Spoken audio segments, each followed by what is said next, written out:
सन्माननीय व्यासपीठ, समस्त नागरिकांना आणि माझ्या प्रिय विद्यार्थी मित्रांनो, सप्रेम नमस्कार। महाराष्ट्राच्या सुसंस्कृत नेतृत्वाचा चेहरा, विकासाचे स्वप्न मनाशी बाळगणारे, तरुण पिढीचे मार्गदर्शक आणि आपल्या विद्यार्थ्यांचे लाडके मामा माननीय मुख्यमंत्री देवेंद्र फडणवीस यांच्या वाढदिवसानिमित्त आयोजित व्हॉइस ऑफ देवेंद्र या राज्यस्तरीय वक्तृत्व स्पर्धेमध्ये सहभागी होण्याची संधी मला मिळाली, याबद्दल आयोजकांचे मनपूर्वक आभार मानतो। आज मी ज्या विषयावर बोलतोय तो केवळ एक विषय नाही किंवा शैक्षणिक मुद्दाही नाही, तो विकसित महाराष्ट्राच्या खऱ्या पायाशी निगडित आहे। हा विषय आहे शिक्षणाचा, अधिकाराचा, समतेचा आणि आपल्या पिढीच्या भवितव्याचा। आपण सतत विकसित महाराष्ट्र घडवायचं स्वप्न बघतोय, बऱ्याच घोषणा आणि योजने ऐकतो, पण या सगळ्यांच्या केंद्रस्थानी एक गोष्ट आली पाहिजे, समावेश, सुलभ आणि सर्वांपर्यंत पोहोचणारी शिक्षण व्यवस्था। सध्याची शैक्षणिक हकीकत 2010 पासून आपल्या राज्यात RTE right to education act 2009 लागू झालेला आहे।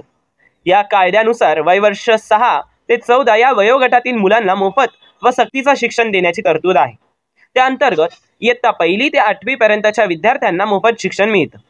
पाठ्यपुस्तक, माध्यान्ह भोजन आणि काही बाबतीत शालेय साहित्य देखील शासनाच्या माध्यमातून मिळतं। खाजगी शाळांमध्ये 25% जागा राखीव ठेवल्या जातात, पण इथेच एक गंभीर प्रश्न उपस्थित होतो, 9वी आणि 10वीच्या विद्यार्थ्यांचं काय?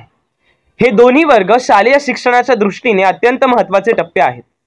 या काळातच विद्यार्थ्यांचं करिअर घडतं किंवा बिघडतं, परंतु दुर्दैवाने या वर्गात शिकणाऱ्या अनेक विद्यार्थ्यांना शैक्षणिक सुविधा, मोफत पाठ्यपुस्तके आणि अन्य लाभ मिळतच नाही।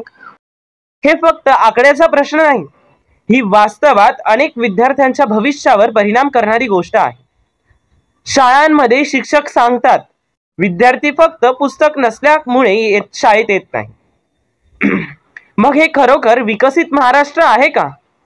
आमचा उपक्रम आणि आमचा अनुभव, जीवन केसरी मराठी विद्यार्थी समूहामार्फत आम्ही नाशिकमध्ये 9वी-10वीच्या विद्यार्थ्यांसाठी मोफत पुस्तक वितरण उपक्रम राबवला।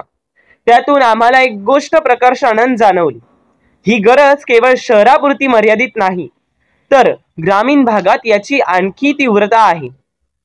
ग्रामीण भागात काही विद्यार्थी फक्त पुस्तक नसल्या कारणामुळे शिक्षण सोडून देतात। कोणत्याही राज्याच्या दृष्टीने ही चिंतेची बाब नाही का? सुधारणेची गरज आणि आमच्या मागणी, 9वी-10वीच्या विद्यार्थ्यांना मोफत पाठ्यपुस्तके मिळावी।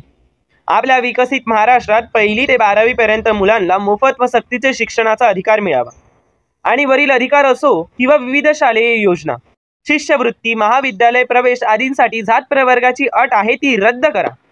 विद्यार्थ्यांची आर्थिक परिस्थिती आणि विद्यार्थ्यांचे शालेय गुणवत्ता या निकषांवर तो पात्र आहे की अपात्र ते ठरवा।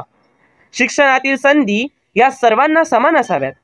शारदे मातेने आपल्या सर्व मनुष्य जीवास शिक्षणासाठी समान इच्छाशक्ती, प्रेरणा व बुद्धी दिली आहे। तिने जर ज्ञान देताना जात प्रवर्गात भेद केला नाही, तर आपण तिच्याच भूमीवर तिच्याकडून ज्ञान प्राप्त करण्यात कसला हा भेदभाव आणि कसली जात प्रवर्गाचा आधार घ्यावा लागतो?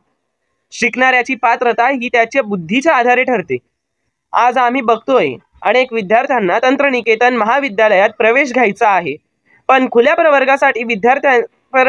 प्रवर्गातील विद्यार्थ्यांसाठी जास्तीची फी, लाखाच्या घरात, आणि इतर सर्व जाती प्रवर्गांसाठी वेगवेगळी फी। आईने आपल्या लेकरांना ज्ञान देण्यासाठी कधी भेदभाव केला? तिच्यासाठी तिची सर्व लेकरं समानच ना?